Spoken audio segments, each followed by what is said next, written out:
Դատախազության քննիչների եւ դատախազների թեկնածուների ցուցակը համալրելու ցանկություն ունեցողներն են, սպասում են ու տրամադրվում առաջիկա փորձությունը հաղթահարելուն։ Փորձություն ասվածն այս դեպքում փոքրինչ հարաբերական է, կախված թե ինչպես է պատրաստվել հարցազրույցին։ Որակավորման հանձնաժողովի կողմից առավելագույնը 12 հարց Արցախի սահմանադրությունից, դատախազության մասին օրենքից, քրեական եւ քրեադատավարական, քաղաքացիական, քաղաքացիադատավարական, քրեակատարողական ու դատախազության լիազորություններից բխող այլ օրենսդրությունից։ Մրցույթի այն մասնակիցը, ում մասին հանձնաժողովը դրական եզրակացություն է տալիս, ներկայացվում է գլխավոր դատախազին համապատասխան ուսումնառություն ստանալու համար։ Ի դեպ, մրցույթի ընթացքին այսօր նաև Արշավիր Ղարամյանն էր հետևում։ Նրանց այդ ռեզերվում ընդգրկվելը կախված է հենց նրանց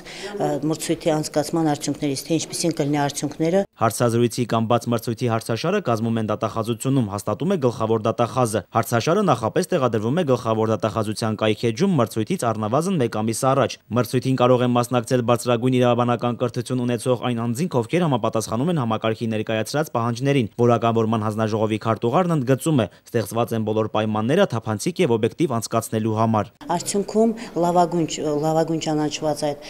դիմումատուներից լավագույնները կներգրավեն այդ ցուցակի մեջ եւ նրանք համապատասխան վերապատրաստում անցնելուց հետո Երևանում ընդգրկվեն կադրերի ռեզերվ հետագայում, որպեսզի անհրաժեշտություն լինելու դեպքում, որպեսզի նրանք համապատասխան պաշտոններում նշանակվեն։ Նարեկ Սահակյան, Մերուժան Մարտիրոսյան, օր։